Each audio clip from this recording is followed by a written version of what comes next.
എല്ലാവർക്കും എൻ്റെ വിനീത നമസ്കാരം. സോമൻ പത്തിശ്ശേരിയാണ്, ദുബായുടെ ക്ഷേത്ര നഗരിയിൽ നിന്ന്. 24,000 ശ്ലോകങ്ങളുള്ള രാമായണത്തിലെ ഏറ്റവും ശ്രേഷ്ഠമായ പ്രധാന വചനഭാഗം ഏതെന്ന് വിക്രമാദിത്യൻ്റെ രാജസദസ്സിലെ നവരത്നങ്ങളായിരുന്ന മന്ത്രിമാരോട് ചോദിക്കുകയാണ്. രാമായണത്തിൽ 24,000 ശ്ലോകങ്ങളുള്ള രാമായണത്തിലെ ഏറ്റവും പ്രധാനപ്പെട്ട ഭാഗം ഏതെന്ന്. ആ നവരത്നങ്ങളിൽ ശ്രേഷ്ഠനായ വരരുചിക്ക് പോലും ആ ഉത്തരം കണ്ടെത്താൻ കഴിഞ്ഞില്ല. അവസാനം വിക്രമാദിത്യ രാജാവ് 41 ദിവസം കൊടുത്തു ആ പ്രധാന ഭാഗം ഏതെന്ന് പറയാൻ. വരരുചിയായിരുന്നു ആ വിക്രമാദിത്യ രാജസദസ്സിലെ ഏറ്റവും ശ്രേഷ്ഠനായ മന്ത്രി, ഏറ്റവും വിജ്ഞാനിയായ മന്ത്രി.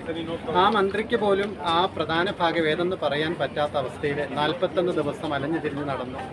അങ്ങനെ കാട്ടിലൂടെ അലയുമ്പോൾ ക്ഷീണിതനായി ഒരു മരത്തിൻ്റെ ചുവട്ടിൽ ഇങ്ങനെ ആലസ്യപ്പെട്ട് ഉറങ്ങുമ്പോൾ പെട്ടെന്നൊരു ശബ്ദം കേട്ട് ഉണർന്നപ്പോൾ വനദേവതകൾ സംസാരിക്കുകയാണ്. ഈ മരച്ചുവട്ടിൽ കിടക്കുന്ന വരരുചി വിക്രമാദിത്യൻ്റെ രാജസദസ്സിലെ ഏറ്റവും ശ്രേഷ്ഠനായ മന്ത്രിയാണ്. പക്ഷേ അദ്ദേഹത്തിന് രാമായണത്തിലെ പ്രധാനപ്പെട്ട ഭാഗം ഏതെന്ന് പറയാൻ കഴിഞ്ഞില്ല.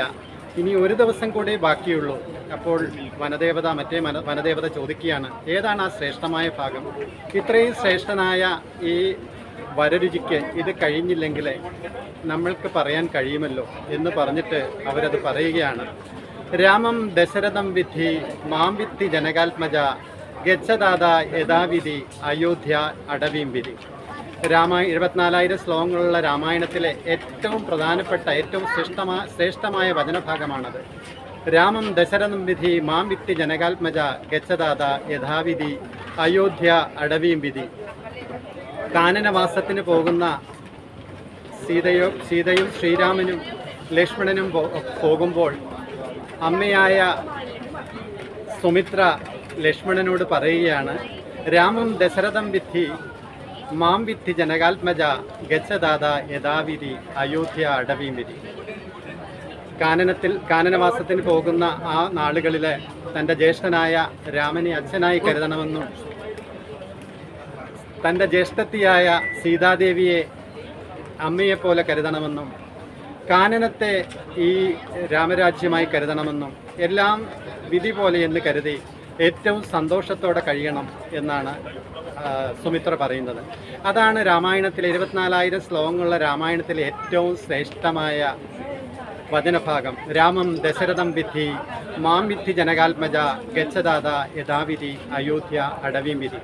ഒരു നല്ലൊരു രാജാവ്, നല്ലൊരു ലീഡർ എപ്രകാരമായിരിക്കണം എന്നുള്ളതിന് ഒരു ഉത്തമ ഉദാഹരണമാണ് ശ്രീരാമദേവൻ.